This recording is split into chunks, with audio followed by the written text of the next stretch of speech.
लिए जा सकते हैं। कोरोना के मामले लगातार बढ़ रहे हैं। संतों ने कुंभ को खत्म करने का ऐलान कर दिया है, लेकिन फिर भी सरकार कुंभ को खत्म नहीं करना चाहती।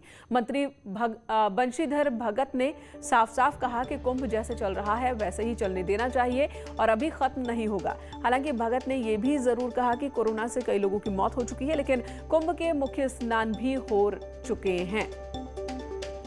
लोगों की मौत हो गई है और बहुत से लोग संक्रमित हैं। उसके लिए जिस प्रकार का करना चाहिए उपचार करने के प्रयास कर रहे हैं, लेकिन कुंभ एकदम से रोक दिया जाए, क्योंकि कुंभ के जो शाही स्नान है लगभग हो गए। एक 27 तारीख को है, उसमें उतना बड़ा रस नहीं होता। अब बाकी दिनों में सामान्य रहता, तो सामान्य अगर चल रहा है अभी तो चल नहीं देंगे। सुना भारती, आपने बंशीधर भगत यही कह रहे हैं कि बाकी दिनों में सामान्य रहता है। 3 शाही स्नान हो चुके हैं, अब एक बाकी है, तो कुंभ जैसा चल रहा है चलने दे। क्या सरकार अब आगे जो फैसला लेगी उससे पहले बाकी अखाड़ों की राय भी जानेगी कि वो सहमत है नहीं है? आपके पास क्या इन्फॉर्मेशन है? बाकी अखाड़े क्या सहमत हैं? राय जानना बहुत ज्यादा जरूरी है और यही एक वजह है कि इस पर अखाड़ों पर फैसला यहाँ पर लेने को कहा गया है। अखाड़ा परिषद, देखिए निरंजनी अखाड़ा सबसे बड़ा अखाड़ा यहाँ पर कहा जाता है और उसको जो है जूना अखाड़ा और निरंजनी अखाड़ा, ये 2 ऐसे बड़े अखाड़े हैं जो जिनके पास सबसे ज्यादा नागा साधु यहाँ पर हैं।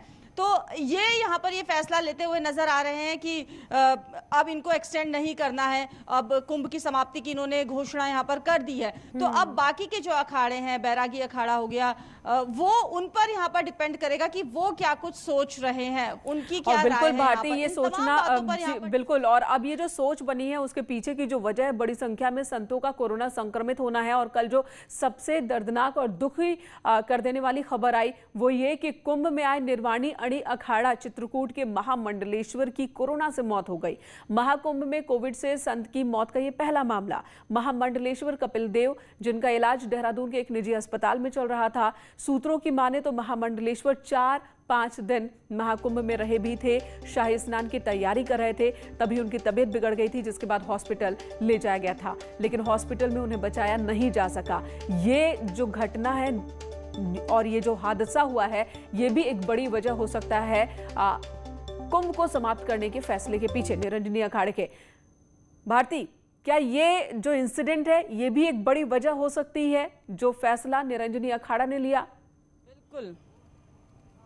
बिल्कुल, ये एक बड़ी वजह है। इसके अलावा अखाड़ा परिषद के अध्यक्ष की अगर हम बात कर लें, नरेंद्र गिरी, वो कोरोना पॉजिटिव है, उनकी तबीयत जो है खराब है, उनको आपने देखा होगा कि ऋषिकेश एम्स में एडमिट करवाया गया। इसके अलावा RT-PCR टेस्ट साधु संतों के जो कराए जा रहे हैं अखाड़ों में, उसमें से भी खबर आ रही है मेन का कि 30 से ज्यादा जो साधु संत है वो कोरोना पॉजिटिव है। सोर्सेस के हवाले से जो हमें खबर मिल रही है उसके मुताबिक ये कहा जा रहा है कि उनकी जो रिपोर्ट है उसमें 30 से ज्यादा साधु संत कोरोना पॉजिटिव आ चुके हैं। हालांकि कंफर्मेशन अभी सीएमओ के द्वारा यहाँ पर किया जाना बाकी है, लेकिन ये सोर्सेस के हवाले से हमारे पास खबर आ रही है। यानी कि आप समझिए कि अब अखाड़ों में जो साधु संत है, जब उनके रैंडम यहाँ पर सैंपल्स लिए जा रहे हैं RT-PCR के, तो उसमें से कई साधु संत कोरोना पॉजिटिव यहाँ पर आ रहे हैं। ये भी एक बड़ी संख्या तो ऐसी है जिनका टेस्ट ही नहीं हो पा रहा है। खुद सरकार ने हाई कोर्ट में इस बात को कबूल किया है और अपनी बेबसी दिखाई है कि हम हर रोज 50,000 टेस्ट नहीं कर सकते। जहां लाखों की संख्या में लोग मौजूद हैं,